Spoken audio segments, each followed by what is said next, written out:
राधे राधे। जय श्री कृष्ण बहनों। मैं सरोज जोशी आज आपको बृहस्पतिवार की कहानी सुनाती हूँ। वीडियो शुरू करने से पहले मेरी आपसे विनती है, आप मेरे चैनल को सब्सक्राइब करें, लाइक करें और ज़्यादा से ज़्यादा शेयर करें और बेल बटन को भी दबाएं, जिससे मेरा वीडियो सबसे पहले आपके पास पहुंचे। बृहस्पतिवार की कहानी। एक दादी थी, एक पोती थी। दादी ने पोती की शादी कर दी। कुछ दिन के बाद पोती घर आई। दादी ने पूछा, बेटी तेरे को कैसा घर बार मिला? पोती बोली, दादी तूने तो मेरा ऐसी जगह विवाह कर दिया जिस घर में न खाने को दाने हैं और न नहाने को पानी है। बुढ़िया बोली, कोई बात नहीं, कुछ दिन के बाद उसके ससुराल से लेने के लिए आते हैं। तो बुढ़िया बोली, मैं तो नहीं बेचती, ना तुम्हारे घर में खाने को दाने हैं ना नहाने को पानी है। पर पोती बोली, मैं तो जाऊंगी, तूने पूछा तो मैंने बता दिया। शादी के बाद ससुराल ही लड़की का घर होता है। अब वह अपनी ससुराल आ गई। उनके घर में सासू खाना बनाती थी। वह सबसे पहले अपनी सास से बोली कि आज खाना मैं बनाऊंगी। सास ने उतनी दाल उतना ही आटा निकाल के दे दिया। पहले तो मना करती रही, फिर जब उसने साहूकार से कहा तो वो बोला, कोई बात नहीं, कल बात खुलती है, आज खुल जाएगी। एक दिन तो बहू को पता चलेगा ही।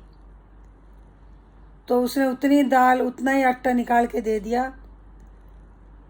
बहू सुबह उठी, नहाई धोई, चौका दिया और पूजा पाठ करके खाना बनाने बैठी। पहली रोटी उसने गाय की निकाली, दूसरी उसने कुत्ते की निकाली, तीसरी उसने ब्राह्मण की निकाली, चौथी उसने गऊ की निकाली, कौवे की निकाली। इस तरह उसने 4 रोटियां निकाल दी। अब देवरानी जेठानी बोली, 4 रोटी तो इसने ऐसे ही निकाल दी। फिर वो बोली, बुलाओ मेरे ससुर जी को, खाना खाने के लिए आए, खाना तैयार है। ससुर जब आया तो बोले, नहा धो के आए कि नहीं? बोले, नहाने धोने का हमारा क्या काम? बोले, मेरे चूल्हा के तो नहा धो के आओ। वो नहा धो के आए। जब 2 रोटी खा के जाने लगे, बोले 2 रोटी नहीं, पेट भर के खाओ। पेट भर के रोटी खाई। बुलाओ मेरे देवर जेठ को, तो वो भी आए। तो उनको भी बोली, नहा धो के आए कि नहीं? बोले, नहाने धोने का हमारा क्या काम? बोले, मेरे चूल्हा के तो नहा धो के आओ। नहा धो के आए। वो भी 2-2 रोटी खा के खड़े होने लगे। 2-2 रोटी नहीं, पेट भर के खाओ। अब तो देवरानी जेठानी बोली, पक्का आज तो जो 2 रोटी मिलती थी वो भी नहीं मिलेगी। आज ये सबको पेट भर भर के खिला रही है। थोड़ी देर में बोली कि बुलाओ मेरी देवरानी जेठानियों को। वो भी आई। वो भी 2-2 रोटी खा के खड़ी होने लगी।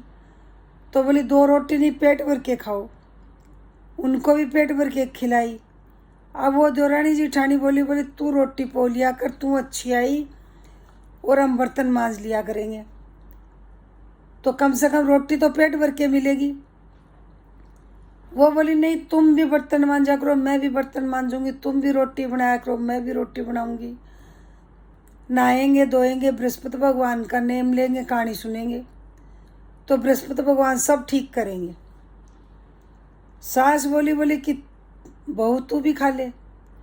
बोली, मैं तो अभी नहीं खा रही, मैं तो बृहस्पति भगवान की पूजा करूंगी, उसके बाद खाऊंगी, और मैं रोटी नहीं खाती। तो बोले, क्या खाएगी? बोले, चने की दाल का चिल्ला खाऊं या चने की दाल की रोटी खाऊं? सास बोली, न चने की दाल कहाँ से आएगी? बोले, कोई बात नहीं, मेरे पीर के घर के छन कंगन है, ससुर जी को दे दो, वो ले आएंगे। ससुर छन कंगन लेके गया तो वह दाल खरीद के ले आया। जब बहू उसको पिछोड़ने लगी तो उसमें कंगन मिले। कंगन को देख के बोली, जब भी तो तुम्हारे घर में सह बरकत नहीं है, तुम चोरी का माल खाते हो। बोले, बहू गरीबी तो बहुत देखी, चोरी तो तूने ही सिर लगाई। तो बोली, ये वापस करके आओ। वापस करने गए तो वहाँ तो एक केले का रूख था। बोले बहू, ससुर आके बोला बहू को कि वहाँ तो बेटा कुछ नहीं है, वहाँ तो एक केले का रूख खड़ा है। बहू के समझ में आ गई, बृहस्पति भगवान ने टूटा है। उसने छड़ी पिछोड़ी पीस के 4 चिल्ले बनाए। सास को बोली माँ जी मैं मंदिर जाती हूँ, पूजा करके आऊँगी केले की। कोई भी मोटा सन्यासी आए, मांगने वाला आए तो उसको कुछ न कुछ दे के भेजना, खाली मत भेजना। आपसे नहीं दिया जाए तो उसको रोक लेना। वो पूजा करने चली गई। वह पीछे से एक महात्मा आए, बोले अलख माई भूखा माई। सास रोटी देने लगी, बोली रोटी नहीं, चने की दाल का चिल्ला खाऊं, चने की दाल की पकौड़ी खाऊं। बोली मेरी बहू मंदिर गई है, वापस आएगी ना तब वो देगी। बहू आई, माँ जी क्या बात है? बोले ये तो चने की दाल के चिल्ले मांग रहा है बेटा, तूने 4 ही बनाए हैं। बोले कोई बात नहीं, 2 दे दो, मैं 2 खा के पानी पी के रह जाऊंगी। 2 दे दिया, बृहस्पति भगवान ने वो डकार लिए। थोड़ी देर में फिर बोले और 2। अब सास बड़बड़ करने लगी कि सुबह से मेरी बहू काम कर रही थी, अब ये पता नहीं कहाँ से आ गया। बोले कि बहू ये तो और मांग रहा है। बोले माँ जी कोई बात नहीं, ना इसका पेट भरेगा ना मेरा भरेगा, दोनों भूखे रहेंगे। इससे अच्छा तो इसका तो कम से कम पेट भरे, तो इसको ये और दे दो। मैं तो एक दिन का क्या निकालना, चने की दाल के दाने ले लूँगी और पानी पी लूँगी। वो 4 चिल्ले भी दे दिए, 2 चिल्ले बचे तो वो भी दे दिए। चारों खा के बृहस्पति भगवान ने डकार लिए। अब बृहस्पति भगवान खुश हो गए। साहूकार के बेटे की बहू को बोले कि मांग क्या मांग रही है। उसको दर्शन दिए। उसने कहा कि भाई अंदर लक्ष्मी हो, सास ससुर की निर्मल काया हो, सारी 7 देवरानी जिठानी बराबर हो जाए, अकेली ना खाती अच्छी लगूं ना पहनती अच्छी लगूं। बृहस्पति भगवान खुश हो गए, जाते झोपड़ी के ठोकर लगा गए।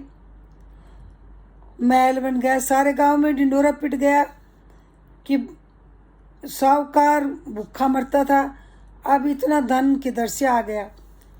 अब उनको राजा के दरबार में बुलाया तो बहू बोली राजा होगा अपने घर का, मैं तो केले के नीचे मिलूंगी। अब गुरुवार को केले के पास रानी भी आ गई, बुढ़िया की बहू भी आ गई। तो अब रानी ने पूछा कि तेरे पास इतना धन किधर से आया? वह बोली मैं तो नेम से गुरुवार के व्रत करती हूँ, केले की पूजा करती हूँ, बृहस्पति भगवान की कृपा से सब हो गया।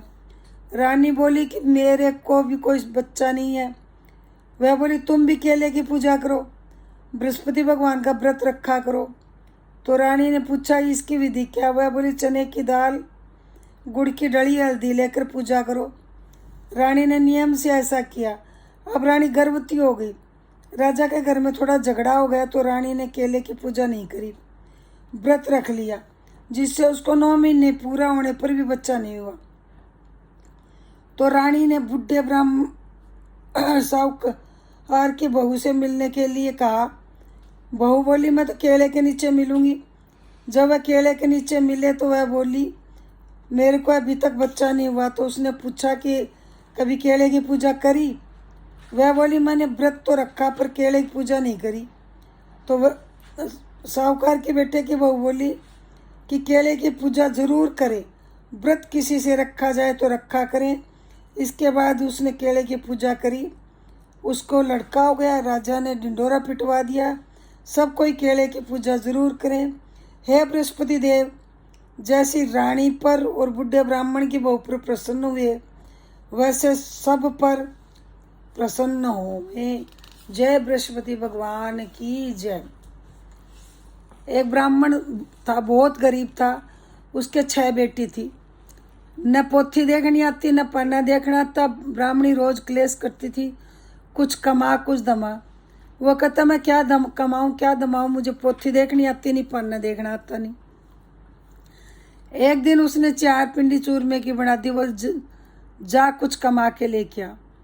वो जाके टिब्बे पे बैठ गया। शाम सी हुई, कोई काम धाम कुछ मिला नहीं, तो रो रहा और चूरमे की पिंडी खा रहा। लक्ष्मी माता छोटी सी लड़की का रूप रख के आई। बोली कि बाबा जी क्या बात है, खा भी रहे हो रो भी रहे हो। बोले बेटा मेरे 6 लड़की हैं, मुझे कोई काम नहीं आता, मुझे कोई पोथी पाने नहीं देखने आते। ब्राह्मणी रोज क्लेश करती है, कमा कमा क्या कमाऊँ कैसे कमाऊँ। बोले बाबा जी मैं आप लक्ष्मी बेटी हूँ, मैं आपके साथ चलूँगी। बोले बेटा 6 है, उनकी तो पूर्ति नहीं हो रही। बोले कोई बात नहीं, मैं आपके साथ चलूँगी, मैं आपकी लक्ष्मी बेटी हूँ। मैं 3 काम नहीं करूँ, झाड़ू नहीं काटूँ, बर्तन नहीं मांजूँ, खाट नहीं बिछाऊँ। बोले कोई बात नहीं, काम करने के लिए तो 6 रोक है। कंधों पे बिठा के ले आया। पड़ोसी देख के बोले बोले पंडित तो पागल हो गया, 6 थी पूर्ति नहीं हो रही, 7वीं और लिया है। घर में गया तो पंडितानी बोली बोले 6 थी पूर्ति नहीं हो रही, 7वीं और लिया है। बोली इसको कुछ नहीं कहेगी, ये मेरी लक्ष्मी बेटी है, ये 3 काम नहीं करेगी, झाड़ू नहीं काटे, बर्तन नहीं मांजे, खाट नहीं बिछाए। बोले कोई बात नहीं, काम करने के लिए तो 6 रोक है। एक दिन पंडित बाहर जाने लगा तो बोला कि मेरी लक्ष्मी बेटी का ध्यान रखियो। पीछे से वो बोली माँ मेरे सिर में दर्द हो रही। बोली अंदर वाली कोठड़ी में जाके सो जा। अंदर की कोठड़ी में जाके सो गई। थोड़ी देर में पंडित आया, बोले कि मेरी लक्ष्मी बेटी कहाँ। बोले अंदर वाली कोठड़ी में जाके सो रही है। जाके देखे तो कोठड़ी में जगमग जगमग हो रही है। देख के पंडित को उठ के जाने लगी। बोली बेटा तेरे को जाने नहीं दूंगा। बोले बाबा जी मैं तो एक घर में रुकती नहीं, मैं तो घर घर की पावनी हूँ। अच्छे कामों में लगाओगे तो बढ़ती जाऊंगी, बुरे कामों में लगाओगे तो घटती जाऊंगी। कुंवारियों के ब्याह करियो, ब्याहों के मुकलावे करियो, धर्मशाला कुआ बावड़ी तालाब बनाइयो, गरीबों की सहायता करियो, तो मैं बढ़ती ही जाऊंगी। जाती झोपड़ी के ठोकर लगा गई, मैं अलमाड़ियाँ नौकर चाकर हो गए। हे महाराज जैसे बुढ़े ब्राह्मण को दिया ऐसा सबको दियो, कहते सुनते हमारे परिवार को सबको दो। जय लक्ष्मी माता।